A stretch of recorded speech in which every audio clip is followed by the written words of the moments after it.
Bonsoir à tous, très heureuse de vous présenter le journal de 19h. À présent, le sommaire pour vous. L'occupation anarchique de la voie publique, une situation insupportable au pays. Une fois de plus, bonsoir, comme je vous le disais tantôt dans le titre. Des occupations anarchiques des voies publiques dans la capitale. Aucun boulevard ou échangeur, aucune avenue ou rue n'échappe plus à la prolifération du commerce ambulant ou le stationnement de véhicules, mais aussi l'occupation illégale des rues lors des mariages, baptêmes et décès. Est-ce à cause de l'indifférence de ceux qui sont chargés d'appliquer la loi? Écoutons la réaction de M. Chaka Marco. Il est au micro de Moussa Samake et Valérien Dakou. L'occupation illicite des voies publiques n'est pas du tout normale. Ceux qui le font, nous, on a un service qui souvent procède à la répression parce que nous, on a déjà mis en place des canons de sensibilisation par rapport à l'occupation illicite des voies publiques. Donc, toutes les radios et certaines chaînes de télévision au niveau de la commune ici sont nos partenaires dans ce sens. Tant on le fait au niveau de l'assainissement, dans le domaine de l'assainissement, on le fait également par rapport à l'occupation des domaines publics, de la voie publique.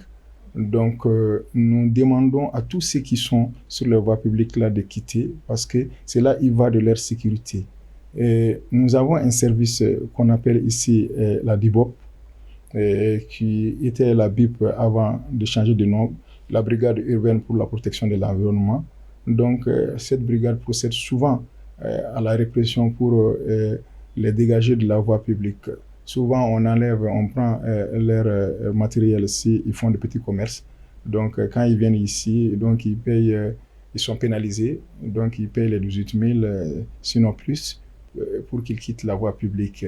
Mais malgré tout cela, il y en a qui s'entêtent toujours à y retourner. Voilà. Oui, nous avons fait savoir aux gens qui ne peuvent pas occuper la voie publique, surtout les goudrons, lors des cérémonies de mariage et de décès. Donc, s'ils le font, ils doivent préalablement informer la mairie, faire une demande. Donc, mais malgré tout ça, les gens le font. Ils le font souvent et on envoie également le même service qui est la BIP pour leur demander de quitter la voie publique. Souvent, cela peut occasionner souvent des disputes avec nos agents. Et donc, nous, on demande toujours à la population de ne pas le faire. Parce que lors des cérémonies de mariage comme des cérémonies de décès, donc, on enregistre des cas comme ça. Mais toujours est-il que c'est interdit. C'est interdit par les autorités.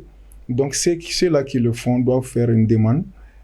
S'ils le font également, c'est des gens qui souvent sont allergiques aux agents de la mairie quand ils leur demandent vraiment de quitter.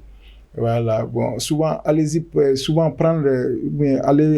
retrouver des gens sur la voie publique lors des cérémonies de décès et leur demander de quitter, ce n'est pas du tout une bonne chose.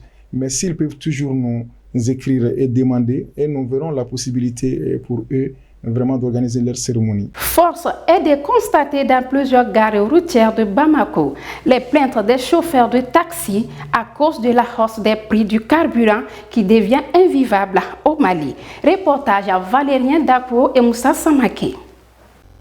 Vu la hausse des prix du carburant, les taximans se sont révoltés et demandent à l'État de la diminution des prix du carburant. Les chauffeurs de taxi reconnaissent qu'il y a beaucoup de difficultés et la hausse du prix du carburant et du gasoil entraîne encore bien d'autres. Comment font-ils? Est-ce que la recette a augmenté? Est-ce qu'ils gèrent en ajoutant aussi sur le prix du transport? Ou est-ce que les taxis sera délaissé à cause de cette situation? Ce sont les questions auxquelles ont répondu les chauffeurs de taxi. Bon, en ce moment, c'est difficile, c'est très difficile. C'est très difficile. C'est à cause du carburant, pour dire la sincérité, c'est à cause du carburant parce que les prix sont augmentés. En ce moment, 1 litre, ça vaut 800 et quelques. Auparavant, on prend 20 litres pour travailler dans la journée. Ça ne vaut pas dépasser 11 000, 12 000. Mais en ce moment, ça vaut 15 000 et quelques. Mais pour avoir 25 000 par journée, ce n'est pas facile. Les recettes, c'est 10 000. Quand tu n'as pas 25 000, tu n'as rien à gagner. Donc, on ne gagne pas l'argent en ce moment.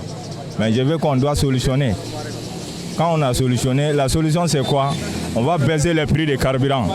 Soit on va essayer d'annuler quelques papiers de véhicules. Maintenant, les propriétaires de véhicules aussi, eux, ils vont essayer de baisser les recettes. Peut-être si les recettes font 7500, peut-être nous-mêmes on va gagner un peu. Sinon, en ce moment, on ne gagne rien. Parce que les carburants sont chers, c'est très très cher. Pour avoir 25 000 par journée, c'est pas facile. Peut-être si ce n'est pas les dimanches seulement, il n'y a rien. Parce que quand tu prends l'exemple d'ici à Bago-Djigongolo, si tu dis à quelqu'un 2500, ils vont dire non. Auparavant, on prend ça à 1500, on prend ça à 1500. Qu'est-ce que tu veux faire? Tu seras obligé de le prendre. Parce que tu cherches une recette. Quand tu prends à 1500, tu veux brûler combien de litres? Ça vaut 1 litre. Alors, 850 moins 1500, tu n'as rien à gagner. Maintenant, quand tu encaisses et reste de l'argent, pour avoir 10 000, pour donner ça à la propriétaire des véhicules, tu n'as rien à gagner. Maintenant, vous devrez voir même. Voilà ma question et ma réponse aussi. On va essayer de solutionner entre nous. Il faut la communication entre les différents protagonistes, une prise de disposition de la part des autorités compétentes pour mieux réglementer les secteurs. Gasoil, ça double recette. Voilà, le propriétaire de véhicules n'a qu'à comprendre que nous, les taximans actuellement, là, on est dans une difficulté que nous-mêmes, on ne sait pas comment on va gérer ça, quoi. Nous, l'État fait, il n'a qu'à comprendre que actuellement, là, le propriétaire de véhicules n'a qu'à comprendre que le recette, ça double. Le gasoil, ça double recette. Des fois, actuellement, là, on ne peut pas avoir recette. Parce que pour avoir recette, le gasoil, ça double recette deux fois.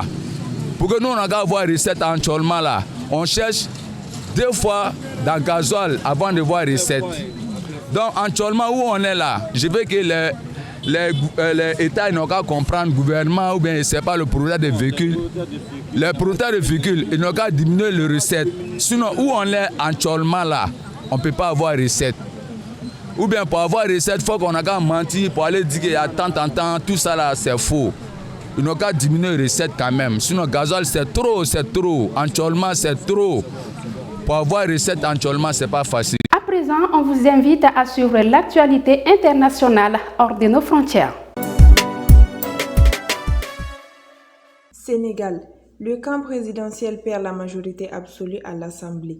Le camp présidentiel a perdu la majorité absolue après la proclamation ce jeudi des résultats officiels provisoires des élections législatives du 31 juillet, bien qu'il reste en tête d'une très courte avancée. Et ce sera la première fois depuis l'indépendance du pays en 1960 que la formation au pouvoir n'aura pas d'autre choix que de s'appuyer sur d'autres forces au Parlement pour faire passer ces lois. Sur les 165 sièges en jeu, la coalition du président Macky Sall a obtenu 82 députés et fait moins bien que les 125 décrochés en 2017. L'opposition confirme sa dynamique initiée lors des élections locales de janvier, notamment dans certaines grandes villes, et gagne 80 sièges de députés au total, 56 pour la coalition Yewwi Askan Wi et 24 pour celle de Wallu Sénégal, qui ont formé une alliance pour la législative. 3 autres députés sont issus des rangs de 3 autres petites coalitions de partis. Les chiffres définitifs doivent être publiés par le Conseil constitutionnel dans un délai de 5 jours s'il n'y a pas de recours. Afrique du Sud. Violentes manifestations en réponse au viol collectif. Des milliers de manifestants sud-africains en colère ont pourchassé jeudi des mineurs clandestins présumés. La police les tient pour responsables du viol collectif de 8 femmes qui a choqué la nation la semaine dernière. Des foules en colère composées d'habitants du township de Kagiso à Krugersdorp ont fermé des puits informels et brûlé les maisons, armés de machettes, de pelles et de marteaux. Les manifestants dénoncent l'inaction des autorités vis-à-vis de la criminalité dans la région. Des activistes ont par ailleurs décidé la fermeture de la ville de Mogal, où se trouve Kagiso en signe de protestation. Plus de 80 personnes arrêtées à la suite du viol collectif survenu lors du tournage d'un clip vidéo dans la région ont comparu devant un tribunal lundi. Aucune d'entre elles n'a pour l'instant été inculpée.